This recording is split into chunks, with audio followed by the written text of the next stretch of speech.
Hello, ladies and gentlemen. Welcome to Below the Line, the show about how movies are made. My name is Andres Ramirez, and I'm here with my co host and good friend, Zach Houston Scott. How are you, man? Hey, doing pretty good. How are you doing, man? Very good. How about yourself? Not bad, not Oh, bad. the intro came back. My bad, my bad. How are you? Doing well, man. Doing well. Yeah, productive week per usual, but slowly and surely getting there. So, yeah, big eventful week, honestly, for myself. Why? Mostly just stuff behind the scenes happening and just some planning happening as well too for wedding stuff and just more or less trying to piece together all the planning for all that's coming together for it. And also just work has been really picking up. So it's good. I guess that's good. Hopefully, as the podcast grows, we can bring some of your colleagues so they can share insight on what it's like to be below the line or above the line. Talking about film stuff, have you seen any good TV or film recently? This week, yeah, there's been a couple things. I've been rewatching a lot of old movies. I watched this Meryl Streep, Liam Neeson movie Before and After on Disney Plus, kind of like an ordinary people like thriller from 1996. Edward Furlong was their kid. That was pretty inventive. Uh, I guess the biggest thing, honestly, I was watching in the background during work was the Avengers Doomsday cast announcement live stream. So that was kind of fun to unveil itself. Yeah, I guess that's going to be the biggest above the line budget cast of all time in movie history. Like I feel the actors they announce are above the line, right? They're definitely not below the line people. So that budget first sheet must be like just the first sheet alone must be all above the line people, which is kind of interesting. Yeah. That 5 hour live stream, right? Did you watch that all? Oh yeah, no, I totally did. I had it in the background in work during meetings. Like every time a theme came on, I'd always like turn off my camera and take a look just to see who was coming next. It was amazing, especially with some of the reveals, like from the X Men. Sorry, I cut off there. Do you think, talking about that casting, do you think that is all the casting, or is there something else behind the casting? Do you think they hidden some people? Oh, absolutely, they've hidden people. Like it's a guarantee that there's going to be way more to this film than they're letting on, especially for Secret Wars. I think that's only just a taste of what to expect for this part. I mean, they didn't even get all the heavy hitters, but no, I'm very excited to see what's to come from Marvel Studios in the coming months ahead, especially as Fantastic Four and Thunderbolts start Yeah. to kick up in marketing. And I mean, this also was confirmed to be Marvel's biggest live stream viewership with 275 million people worldwide. So definitely interest in the new Avengers is at an all-time high. Well, is that like actual truthful? Like I know it's the biggest live stream they had, but like it also felt like they did it on purpose, right? Like the announcement was very cheaply done, if that makes sense. And they also kind of No, used the time to elaborate on that 5 hour live stream. Like, I guess it was also, I don't know. I thought it was clever, but at the same time, it was kind of dull and boring at the same time. that's fair. It got people talking. That's what I think was their goal. And if it was, mission accomplished. So yeah, that was Ooh. probably the biggest thing I watched this week so far. It's funny because I think that the casting, I was like, who is this guy? I had to Google so many of the actors' name to remember who they played, or who they will be playing because some of the actors have not made their debut. Like for Thunderbolts, I think one of the characters that is going to be in that movie hasn't been introduced. So I think it's interesting. In your opinion, who was missing? Well, Spider Man, Doctor Strange, the Marvels, couple of the Which X Men, Spider Man? and Tom Holland. I mean, hey, Well, what we about never know. Toby? That's Secret Wars, man. We got Andrew Oh, Garfield, Hugh Jackman, Ryan Reynolds, maybe a Blade thrown in. Like, why not Marshall Ali? Finally give maybe him a chance. maybe Justin Baldoni actually playing Nice Pool. Or you know, since it's him, might as well play him, right? Uh, Such a low maybe blow. maybe that can be the settlement. Justin Baldoni gets to play Nice Pool in Avengers. Oh, but he's dead. I mean, I guess the multiverse can bring him back. I guess. Maybe there's a Well, second nice pool out there. do you think Jonathan Kang will, or Jonathan Majors Kang Jonathan will come Majors. back? No, I think his time is done. They'll probably just, I don't know, do a CGI kicking, scratching Poochie thing where he goes back to his home planet or something. or Doctor Doom kills him? That Probably. too. Off Um, screen, faceless. for myself, I've been watching that show that I told you and the podcast audience a couple of weeks ago, The Pit. Really, really good show on HBO Max, or I guess it's Max now, and Crave in Canada. Really good show. The last episode, they dealt with a mass shooting and how a hospital prepares for it. And it was like, obviously, it's very tragic, but from a cinematic perspective, the way they shot it, the realism they brought to the episode, and the tension that it was felt in the episode. It's superb writing, superb performances. I highly recommend it.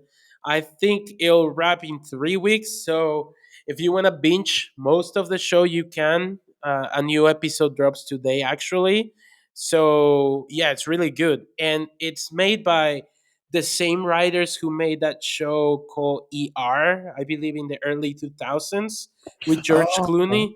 So it's the same writers. So if you like that show, it has a very good style. But I was looking at the behind the scenes. Man, the prosthetics are amazing. Like, I think makeup artists that are in film school should looked at this. Like, they had a sequence where a baby's born, and I don't know how they made that prosthetic, but they made like a baby come out of a female body, but I'm sure the actress was not pregnant, but like it looks so real.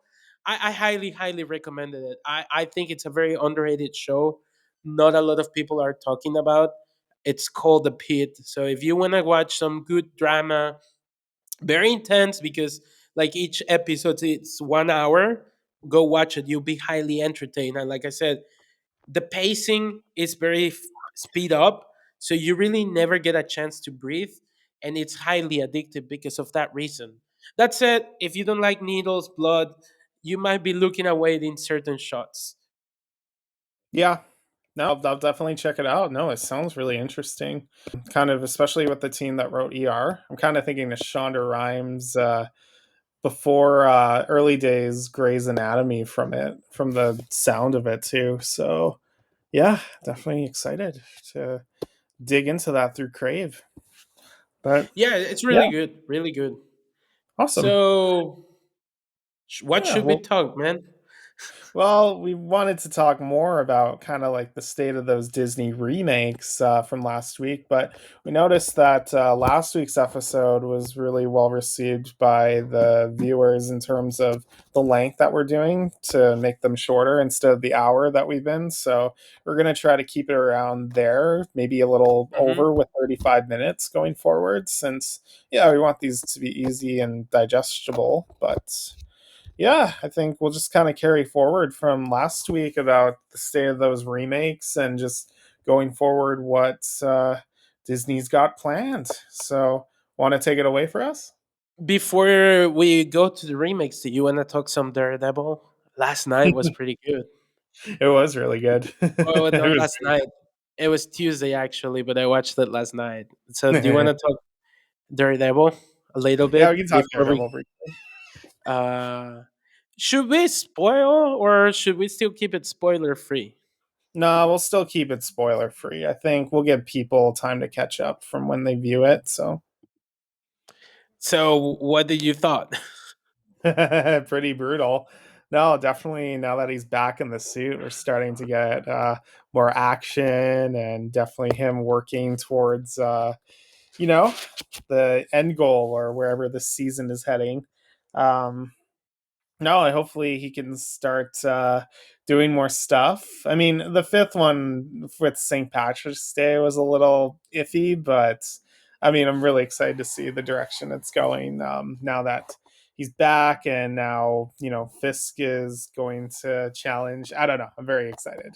It's gonna be good. Well, I think it's interesting because we haven't spoke about Daredevil in almost like 3 weeks, give or Mm-hmm. take. But going back to episode 3 and 4, I really liked 3. 4 was a little bit slow, and yesterday was it 5 and 6? Yeah. They were really good.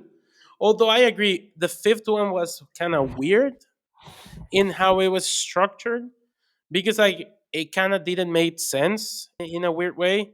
Like especially the cameo of the character that was in that show in Mm-hmm. that episode belonging to another Disney Plus show, it kind of just felt out of it.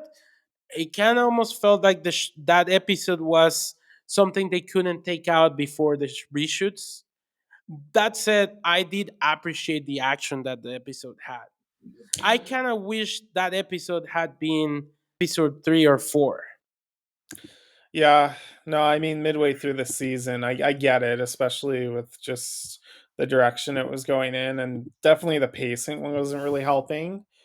But I did hear that that was the only episode too that wasn't necessarily overhauled from the original version of Born Again. So perhaps that's the reason why it wasn't as strong as what came before it or what's going to come after it. Do you think they'll keep in the promise that he's going to have dinner in Jersey? Oh yeah, I'm fully believe in that. So she'll have a cameo. Yeah, Okay, I fair believe enough. it. Fair enough. I mean, I'm excited for what's to come. Uh, Although I wish there were more cameos. I'm still waiting for Spider Man. He's far It's not away good. from home again. So, yeah, I think it's moving out pretty well. I am liking where they're going. I think it is the best Disney Plus show from Marvel we had in maybe 2 years. I don't know if you would agree with that. Since WandaVision, yeah, no, I agree. Well, that's 4 years, right? By Yeah. now. I mean, what would you say too? She-Hulk or Moon Knight or what? Loki season 1, Ah, really? I didn't care for but season one personally. that whole Loki thing, it's pretty, I guess, pointless because now Kang is not going to be the bad guy. So I guess it only explains how he's coming back to the main timeline, I guess, Mm, yeah, but not through Kang anymore. no. So Snow White, my friend. Sorry, that was quite the transition from Daredevil, the guy that kills people at times, to Snow White. Uh, do you want to take it away with the Disney live action stuff? Yeah, no, definitely. So yeah, I just thought it'd be a fun topic just to see where they're going. And I mean, we didn't really touch much on box office, but with this one really underperforming after the last week, I think kind of it's interesting just how people have kind of turned on them since we have started them more than a decade ago. I think with Alice in Wonderland being the start, itself not really a good movie. I know it's got its fan base, but I'm not one of them just because I think it's a lesser Tim Burton movie. And then they were just kind of sporadically placed throughout the 2010s. Like we didn't really get much in terms of them every so often, like we did toward the tail end of it. Like I think after Alice came, I'm trying to remember now, top of my head. Pete's Dragon, maybe, and we had Maleficent. We had Cinderella. So no, just not really. Yeah, not as much. But then they started remaking all the Disney Renaissance, and all of a sudden they started having big successes, like with Beauty and the Beast, The Lion King, Aladdin, like all those recognizable ones. So I don't know. What are your feelings on all of them? Well, I think I was doing a little bit of research when it came to the history, right? Yeah, Because I think Disney has been doing remakes for a very long time. Their first live action was actually the Jumbo Book in 1994. That said, the one with something Jason that Scott Lee, right? I don't know who the main actor is. I just know it came out in 1984. 94, sorry.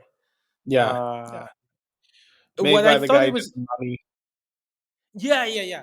What I thought it was interesting is that back in the day, I think Disney was much more cautious with its budget, and that's something that we can discuss. But I thought it was interesting that that movie had a $30 million budget, and it was actually profitable for 1994, making 70 million. So it kind of break even. But even in the early 2000s, with the remakes of 101 and 102 Dalmatians, I thought it was very interesting how Disney sort of mitigated the budget and the box office results. For example, the first one was $67 million, the budget for Yeah, 101, and its box office returns was 327.7 million. And they obviously greenlit a sequel with 102 that costed 85 million, and it only made 183.6 million. What I thought it was interesting is throughout the last couple of years, especially since Mulan, they've been struggling to make their money back. And somehow in the past, they knew how to pause it. And right now, they seem to have forgotten that and even to have smart budgets. So, what do you think about that? well, I think a lot of it, I mean, you look at those early ones from the 90s, they were just less effects heavy, like they were more practical. I mean, those Dalmatians were really there and those animals were really there. And I think Alice in Wonderland being like the first of the so-called modern ones introduced like effects heavy results that ended up being bigger budgets. Like you went from like maybe a 6 or 7 figure budget to uh, 9 figures at that point because you're dealing with all sorts of you know grander effects, grander storytelling, trying to match what came before it. Whereas those original ones were kind of their own story. They were kind of like different tellings of those classic books. But the difference being with these new ones is they're referencing not just those classic books, but the Disney versions that came before it. I mean, taking inspiration necessarily from the visual styles, the colors, and the cues, maybe giving them a bit of a darker gloss just because Dark Knight and gritty reboots are really popular at the time. And I mean, people liked hearing those stories again, but I don't know, just really not capturing what made them work in the first place because they were less innovative and more, oh, we're just copy and pasting it as a different take or style of the original movie that I saw rather than really giving its own rendition. I mean, with some exceptions. I mean, you look at the other Jungle Book from John Favreau, and that wasn't really beat for beat the original Jungle Book from the 60s.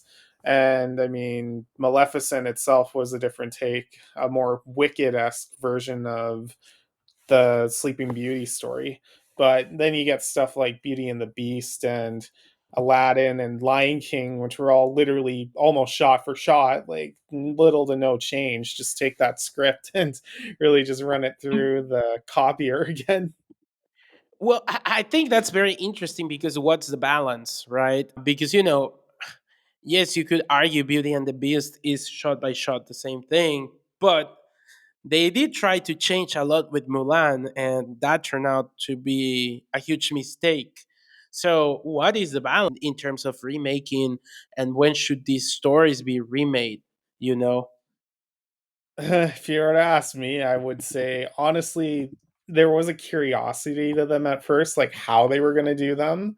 Like, I think that was what drew people in. Like, oh, is this going to be slightly different? But like you said, like, what is the balance? Because if you deviate too much from what worked from it original, you're going to turn people off. But if you keep it same old, then people are going to be questioning, well, why don't I just go back to that original movie then? Like, what? a better version. So, I mean, honestly, like maybe a different direction, like that strays further away from that, or maybe a new adaptation. I don't know. I mean, you look at stuff That's the like thing. That's the yeah, thing. I think it's difficult because I think the other direction is doing something like Krella, right? That was yeah, supposed to be like a Joker esque version of how she becomes evil, but at the same time, it also has to be for kids, so they cannot go dark enough. I guess.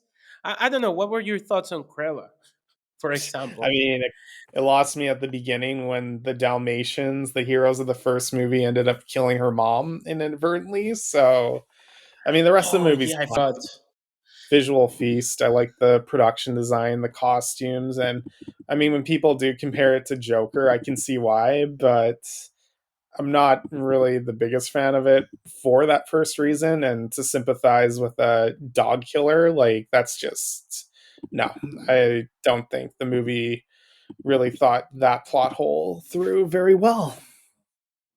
Yeah, I mean, I thought that's that. I mean, I wanted to like it because I thought the film had potential, right? But it just never committed to that. I guess to that authenticity of telling a story of a very bad person, but making us feel empathetic for her, right? Empathy for her.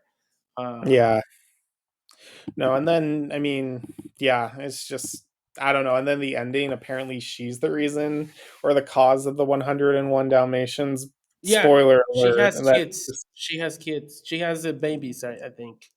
yeah, which is Yeah. odd to say the least. So it's basically like they're the dogs, like the mom and dad dogs are the death of her mom, and she's going to send them back to the owners. I don't really get it. I think that was just a really lousy ending to a pretty forgettable prequel origin. But I mean, I'll say this: it was better than Maleficent, which literally you take the name of like that means pure evil, wicked, and everything, and just make her not so bad. So I don't know. Should we do our tier list of where we would rank them? Definitely, I got a list here. We can just rush through them quickly before we end Okay. things. Okay. So, Okay. yeah, So, do you want to go first, or do you want to start this segment? sure. I'll start. Let's start with the original Jungle Book. I've happened to see all these movies, so I'd say that one is a B tier because, at the very least, it is kind of an adventure in a time period capsule. I mean, like I mentioned earlier, Stephen Sommers, who directed The Mummy, did it, so it definitely, is a product of the time, but it is fun. Okay. I have Yeah. not seen it, so I guess we'll go with the B tier list. Okay. 101 Dalmatians, the 96 one with Glenn Close. I really like that one. That's an A tier for me. It's probably the best example of a remake because it's taking the idea and doing a different take on it while staying true to both the book and the The uh, animated one. animated one, yeah. And I mean, it is a movie from John Hughes in the 90s, and he was definitely going through a bit of a slapstick comedy phase. So if people liked Home Alone, they'd probably like that one a lot. I guess I would rate it as a B plus, close to A. It's been like 20 plus years since I've seen it, but I remember having fun with that one. Like I thought it was like a funny slapstick comedy. So I guess I would rate it as B plus to A, if that makes sense. No, it does. 102 Dalmatians, I think, is a little worse just because I'd probably put it in a C tier because it doesn't really do much more apart from just have Glenn Close go over the top again. So I don't know. I'd Yeah, rather stick I would with the animated. agree. I would agree. C plus. That almost felt like an obligated sequel when they made it. Yeah, just because the first movie was successful. It probably could have gone straight to video or DVD at the time. So, Probably. yeah. Alice in Wonderland. That one I will rank a C minus because, yeah, it did kickstart all these ones, but I mean, it was Tim Burton's most. It's still his most financially successful movie, and I don't know. I just think it set a bad precedent for him during the 2010s as well. It just takes all the fun and honestly wonder out of Wonderland. And outside of like Johnny Depp's performance, I don't think anything really stood out from that one. Mia, what? It's Mia, right? She also fights Yeah. like a dragon in that one, right? At the end, Oh yeah, played by with like Christopher Lee. a sword thing too. Like she has like a Yeah, sword at the end. I think I would agree with you. Like, I liked it visually. I thought it was creative. It was like Tim Burton esque. And Johnny Depp's performance is good, but he's playing Jack Sparrow once again. definitely. Definitely. The next one on the list is The Sorcerer's Apprentice, that Nicolas Cage movie from 2010. Does that count? Yeah, it kind of does. It's name only. I don't know. Oh, yeah. Enough. So how would you rate that one? Like a C. Like I give it credit for doing something different, but I wouldn't say it's very memorable. That has Obviously, Jay. The actor is Jay. He's from Canada, right? he He did is. the Yeah, the one. Blackberry Man movie. Uh, he's the voice of Hiccup in How to Hiccup. Train Your Yeah, from Dragon. How to Train Your Dragon. Yeah, I think you'd be surprised, but I really like that one. For me, that's an A tier. It was really yeah. fun, and I mean, it was like adventurous. It was like Percy Jackson esque at the time. Well, Jerry Bruckheimer produced it, so maybe he should be the one to do these remakes going forward. Give a little action take in all of them. He should be making National Treasure 3. That's what he should be Oh yeah, making. Not the definitely. TV show, the film. You just made me remember there was a TV show. I want to forget it. So I mean, Disney forgot about it because they canceled it. I'm talking about the film with Nicolas Cage coming back to play that role. He uh, needs to steal the. I don't know. He already stole the Declaration of Independence. He needs to steal something. moving on from that, next up, Maleficent. That's an F tier for me. I just think it's so just defeats the original purpose of what Sleeping Beauty was all about. I don't think anything works. I think the original I hold dearly to me. It's such a work of art that to see this just kind of mess around and muck it and try to do something postmodernism is not ideal. So F for me. For me, it's like a C. I really like Elle Fanning. I think she's brilliantly cast. And I think Angelina Jolie did what Gal Gadot couldn't, if that makes sense. From a menacing perspective and looking pretty, I think it's a C. It's average. Fun fact, actually, I worked with a guy who worked on the movie in 2013, and he told me that apparently artists for VFX had to adjust Angelina Jolie's thigh line and her wrinkles and face and stuff like that Is this because. something we want to say public? Oh yeah, no, you can. It's hilarious. I'm not going to say who told me. I just think that's a funny story. They spent all Fair that time. enough. They're perfect. Fair enough. Hey, Angelina Jolie, if you want an interview, we here at Below the Line, we'll welcome you. The next one, Cinderella. I really like that one. That's a B because I think that's an example, probably the best princess remake, just in terms of its style and what it was trying to get across. Lily James is a fantastic actor. Kenneth Branagh directed it. I think he's wonderful when it comes to his story adaptations. No, solid B plus. I think for me it's an A. I think it's very well directed and it kind of captures the magic of the original. Hmm. And Helena Bonham Carter, she's perfect in the role. Yeah, I agree. You know what? Thinking about it more, I'm gonna agree with you. That's an A tier. I think that's probably the best of these remakes thus far. Until we get to the Jungle Book, the 2016 one. That one's a solid B plus for, to me, technical and visual achievement. The fact it was all done on a green screen and only one live action actor, that's worthy of applause. That's just a Is that the monumentous. next one? Yeah, that is the next one. I would agree with you. I think in many ways the fact that John Favreau made this movie kind of made the Mandalorian possible. Agreed. I In think many the ways, use from a tech perspective. I agree. Now that a lot of movies use the volume stage and everything, like the Batman and like the Mandalorian and all these others, E- like the technology is just it was groundbreaking in that respect for what it set out to achieve. Every Star Wars show uses the volume now. Even Skeleton Crew, I thought that one was shot on I think, yeah, no, that an one end. and Andor are shot on location. That's what I thought. That's what I thought. Just Yeah, the Dave Filoni led Star Wars shows. So and Favreau. yeah. So we're almost through our list. Next up, we've got Pete's Dragon. That was directed by David Laurie. I really like that one. That's another A tier for me. Just that's such a I different would agree take with on, you. yeah, like definitely a filmmaker's movie, not necessarily. And I think because Pete's Dragon isn't really that memorable, Disney was able to cut him some more slack and deal with a lot more hearty themes that would be something out of a Spike Jones movie.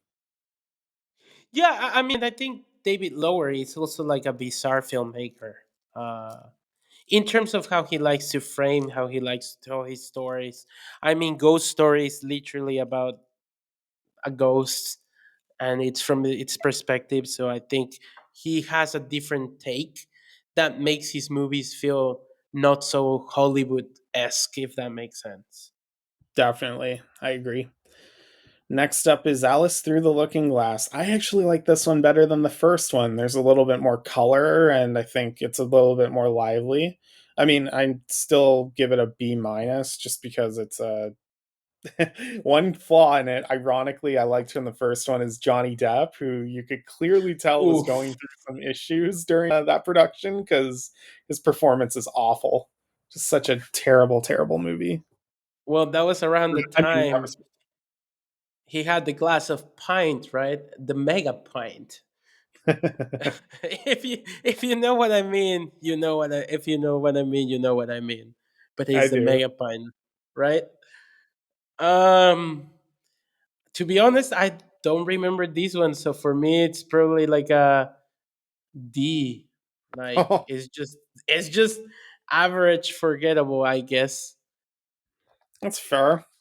Speaking of not forgettable, but kind of forgettable, the Beauty and the Beast one, that's a C. Like it does what it needs to. I don't really have a problem with it. It exists, but this is the first time I remember seeing these remakes, and I'm like, okay, we're not doing anything new anymore. We're just doing by the numbers. I think that's when the controversy started too, because one was like a lot of people complained that LaFoe was gay and Josh Gad was playing a gay Yeah, character, and yeah, yeah, you don't yeah. even very much. And Gaston too. And Gaston too. Oh yeah, but how's Like they were Gaston? supposed to be lovers Oh, or kind of the thing.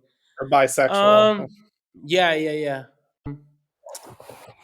See, I would agree with you, but I think, okay, outside of all the casting choices, I think Lily James, what's her name, Elle Fanning, and Emma Watson are the three best casting choices Disney has made for their princesses. Like, I do Mm, believe the three of them could be in the theme park saying hi to people, unlike some other choices. I mean, So, Emma for, Watson can't sing though, so that already I dots her mean, point. she kind of does sing, but it's been a while. I think I'll give that one a B plus. Okay, I'll give you that one. I'm not sticking with my guns though. It's also directed by Bill Condon, so he knows how to make movies that make people cry. He made Twilight, so I guess he knows how to make a movie entertaining. So you're saying you cried at Twilight? Is that what I'm No, no, hearing? no. I just walked into a hole myself. No, no, no. I'm saying he knows how to make a movie that is appealable to that audience in particular. And from what I remember, even though most of the shots were shot by shot remakes, the musical sequences were better directed than, for example, Snow White. Valid. The next one we have is Christopher Robin, the Winnie the Pooh live action remake. This one I give an A. I actually really think it captured the spirit of A. Mills' books and themes. I like Ewan McGregor a lot. The fact they got Jim Cummings back as Winnie the Pooh and Tigger too. No, it's one I like to put in sometimes. And I mean, Mark Forster directed it for like Finding Neverland. This was like a perfect continuation of that. If I remember correctly, this is not per se a remake, right? I mean, it's a live action adaptation, but I mean, it kind of is a Disney live action remake in a sense. 'Cause But it's if I remember correctly, the story is Christopher Robin coming back to his childhood, right? Mhm. I thought that one was an S tier for me because I think S tier. that was a film that was able to connect to like a more mature audience, people that grew up with these original films and kind of look back at these creations from a nostalgic perspective. So I think it kind of works. And Yeah. Ewan McGregor really captures that melancholy, if that makes sense. No, it does. It does. The next one in the start of these 2019 ones, there was like five that year, if you can believe it, is Dumbo from Tim Burton again. Oof. I think Yeah. that's an F. It was so forgettable. F for forgettable. Yeah, I'd say a D. I mean, the elephant was cute. I think we should just move on. That's kind of how Okay, we fair feel enough. about Aladdin, another controversial one because of the casting of Will Smith and just its setting because Guy Ritchie directed it. This one is honestly C plus. Like it could have been worse. It's not ideal. Some of the changes are weird. Smith as the genie isn't bad. I actually the worst actor in it was the guy who played Jafar. His poor Oh, actor was yeah. not charismatic whatsoever, and just like having to go after Jonathan Freeman from the original, like that was just heartbreaking. I would agree. I think it's a C plus. I don't think it's offensive. I just think it's whatever. Like it exists and it made a lot of money. Yeah. And then The Lion King. Ooh, that's a good one. B minus, just straight up. You like The Lion King? Cool. Here's a live action photorealistic one, but just slightly For me, worse. it's a D. A It's a D? D. I just thought it was emotionless. Like the CGI was really good. John Favreau did a better job than Barry Jenkins did in Mufasa. But Yeah. the photorealistic thing made the animals feel like expressionless. Like it doesn't have the charm of the OG. Oh yeah, no, it's just the story carries it because it's such a good story and the songs are still memorable. Except the new ones from Beyonce. I think what Yeah, the hell? Maleficent Mistress of Evil. That was batshit crazy. I remember watching that movie and just being like, what the hell am I watching? Like that's a D in my opinion. Just such a weird, weird sequel that just goes all out in its insanity. I would agree. I wonder when are they going to do the Avengers of Princesses? That You know, would be it's been. climax. I just don't remember there being a sequel, so I guess I would agree with you. Then we have Lady and the Tramp. Then some of these got ported to Disney Plus. I mean, it made sense commercially, but I think this one is harmless enough. They got rid of the cats, the racist ones from it. I should mention that with Dumbo, they also got rid of the racist crows. But honestly, Lady and the Tramp, I forgot it. It's a D. Like, I would agree. and then moving on to Mulan. This one's an F for me. I hate this. This is my least favorite. No Mushu, no songs, like just the whole thing they filmed, its delays. Oh, I hated it, man. I hated this one. It's an F. I think the biggest crime was to take the music out of it because the music actually told the story of empowering women. Would be make a man out of you, right? When Yeah. she sings it, she becomes not a man, but someone that could persevere. And then at the end, when they go and invade the palace, they all dress like women and they sing the song because that's how they defeat the bad guys. And I thought thematically the song made so much sense in the original for empowering women. And they just stripped that charisma out of it and they gave her those weird superpowers. What a disappointment. It's an Oh yeah, F. it's like what they did with Rey and the Rise of Skywalker. I mean, we can talk about that another day, but just no flaws whatsoever. Just literally, she's born perfect. No humor, nothing. Ugh, I hate thinking about that movie. It was such a waste of time when I saw it. I couldn't even finish it the first time I saw it on Disney Plus. F. Cruella.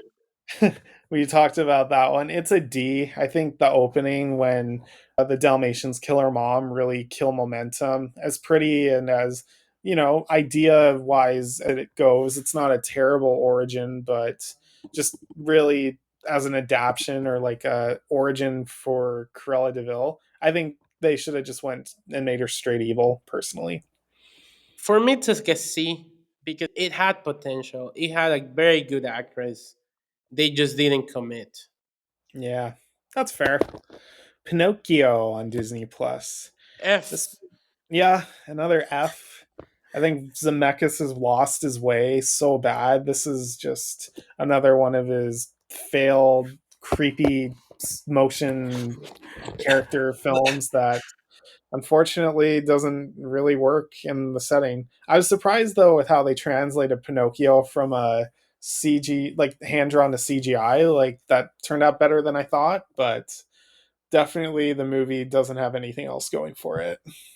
This is one of the type of Disney movies that should not be remade, but somehow some executive thought it was a good idea. I It's mean, such a classic, just don't touch it.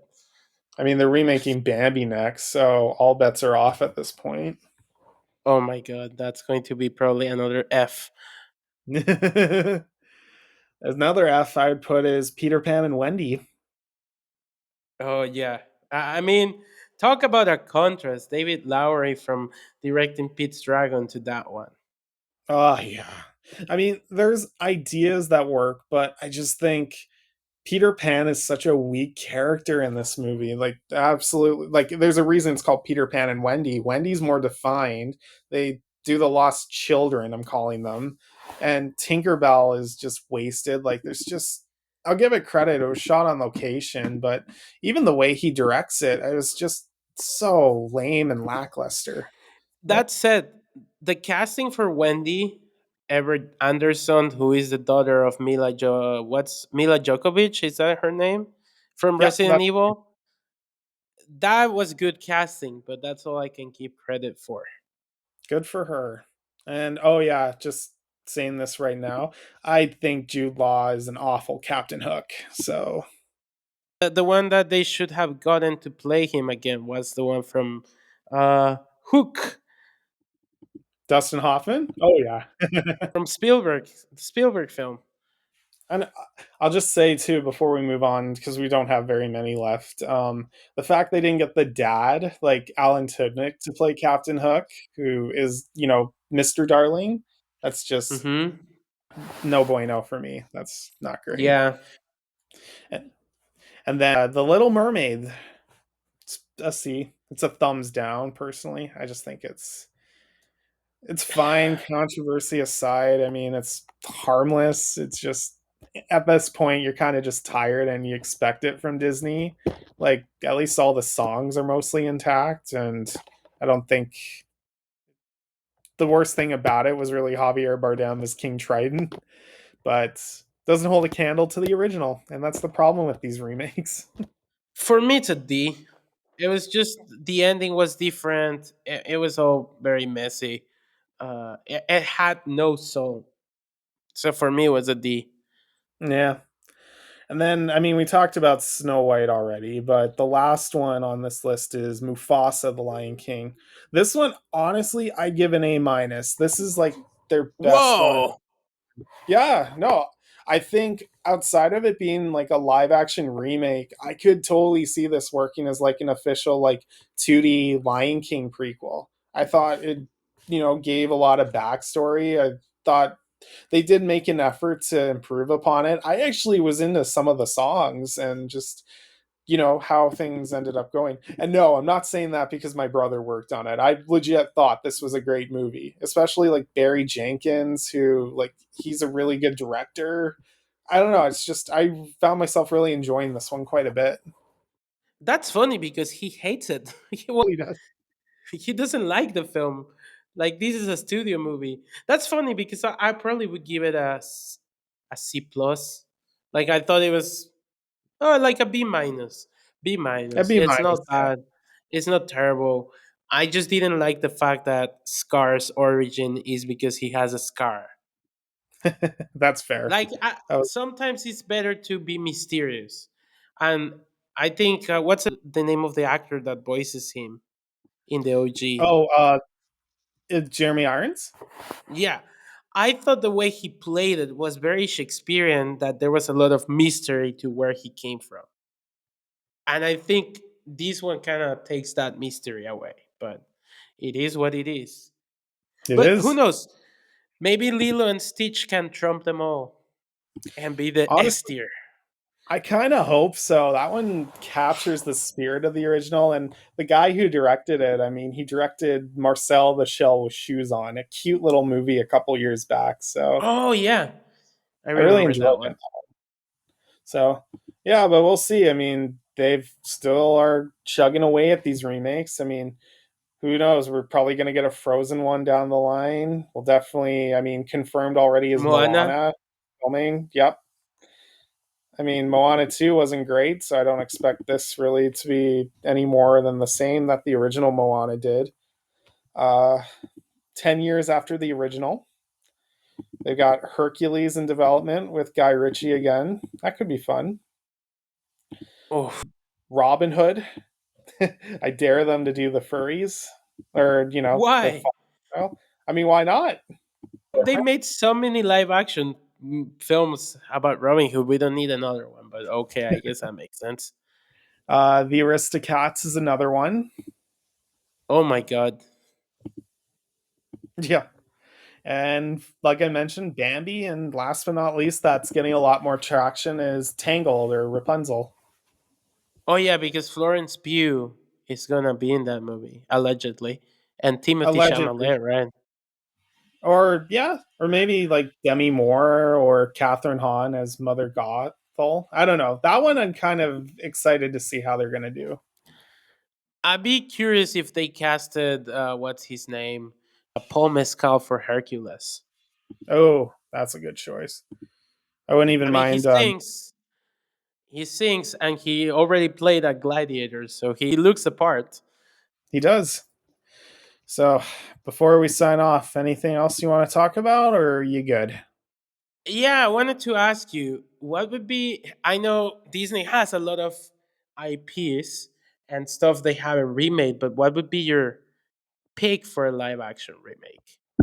Honestly, I wouldn't And mind them. Oh, go ahead. who would be the director? Oh, I honestly wouldn't mind them seeing or trying Treasure Planet or a proper adaptation of Treasure Island again, or even Hunchback of Notre Dame. Like, I think Victor Hugo's novel deserves to be brought to live action or done in the Broadway style. And if anything, they could get someone who I wouldn't know who could direct it, honestly. I think just bringing that story to life for Treasure Island again would be really a sense of adventure and wonder. Me personally, what would you pick? To be honest, was my Treasure Planet was my pick, and I had Christopher Nolan or James Cameron directing Ooh, that'd be cool doing that. because I think if somehow they're able to bring what they did in the 2D, which was very revolutionary at the time for the technology, and just bring it into live action, I think it would be a very impressive franchise. That said, the other one which I think James Cameron would be great for is Atlantis, Ooh, yeah, the Atlantis, Lost especially. Empire. Yeah, I agree with you there. Maybe if he He knows finishes his Avatar movies early. he knows how to put a camera underwater and make it look real, so he would be great.